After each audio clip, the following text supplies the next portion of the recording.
আসসালামু আলাইকুম, welcome back to my channel Kanta's 2 minutes kitchen. এখন শীতের মৌসুম চলছে। শীতকালে সবার ঘরে ঘরে পিঠা, পায়েস ইত্যাদি খাওয়া ধুম পড়ে যায়। তাই আজ আমি আপনাদের জন্য খেজুর গুড়ের পায়েসের রেসিপি নিয়ে এসেছি। চলুন তাহলে দেখে নেওয়া যাক। খেজুর গুড়ের পায়েস রান্না করার জন্য এখানে আমি 100 গ্রাম সুগন্ধি চিনি গুঁড়া চাল নিয়েছি। আপনারা ইচ্ছে করলে কালিজিরা, বাসমতি ইত্যাদি চালও ব্যবহার করতে পারেন। নিয়েছি কিছু কিশমিশ, কয়েকটি এলাচ, আর কিছু কাঠবাদাম, পেস্তা বাদাম, আর নিয়েছি খেজুরের গুড়। এখান থেকে 200 গ্রাম খেজুরের গুড় আমি গুঁড়ো করে নিয়েছি। এবার আমি পায়েস রান্নার জন্য চালটা 10 মিনিট ভিজিয়ে রাখবো, যাতে রান্না করার সময় চালটা তাড়াতাড়ি সিদ্ধ হয়ে যায়। এবার একটি প্যানে আমি 1 লিটার দুধ জাল দিয়ে নিয়েছি। এবার এর মধ্যে দিয়ে দিচ্ছি কয়েকটি পেস্তা বাদাম, এরপর দিচ্ছি কয়েকটি কাঠবাদাম, আর নিয়েছি কিছু এলাচ। এলাচগুলো একটু ভেঙে নিয়েছি যাতে স্মেলটা খুব সুন্দর আসে। এবার এটাকে ভালোভাবে নাড়তে হবে। ঘন হওয়ার পর এর মধ্যে আমি চালগুলো দিয়ে দিব। এবার আমি চালগুলো দিয়ে দিচ্ছি। এবার ভালোভাবে নাড়তে হবে। চুলার আঁচটা কম রাখতে হবে যাতে চালগুলো ভালোভাবে সিদ্ধ হয়ে যায়।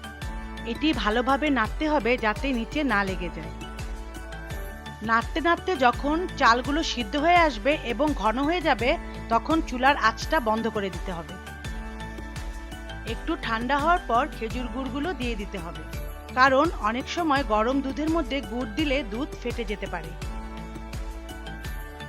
পায়েসটি ঠান্ডা হলে এবার এর মধ্যে খেজুরের গুড়গুলো দিয়ে দিব। এবার আমি গুড়গুলো ভালোভাবে মিশিয়ে নিব।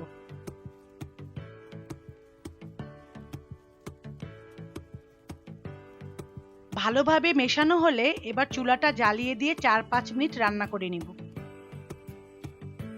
পায়েসটা ভেজা ভেজায় নামাতে হবে, ঠান্ডা হলে এমনিতেই ঘন হয়ে যাবে।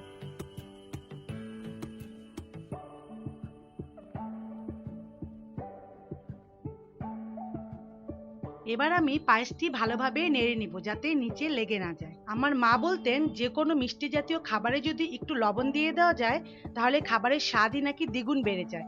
তাই আমি এখানে 1 চিমটি লবণ দিয়ে দিচ্ছি। আপনারা ইচ্ছা করলে লবণটা স্কিপ করতে পারেন।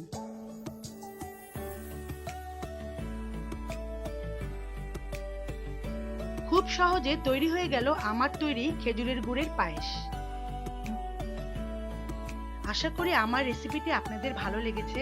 যদি ভালো লেগে থাকে তবে আমার চ্যানেলটি সাবস্ক্রাইব করে পাশে থাকা বেল আইকনটি প্রেস করবেন, যাতে আমার দেওয়া ভিডিওগুলো সবার আগে আপনার কাছে পৌঁছে যায়। ধন্যবাদ।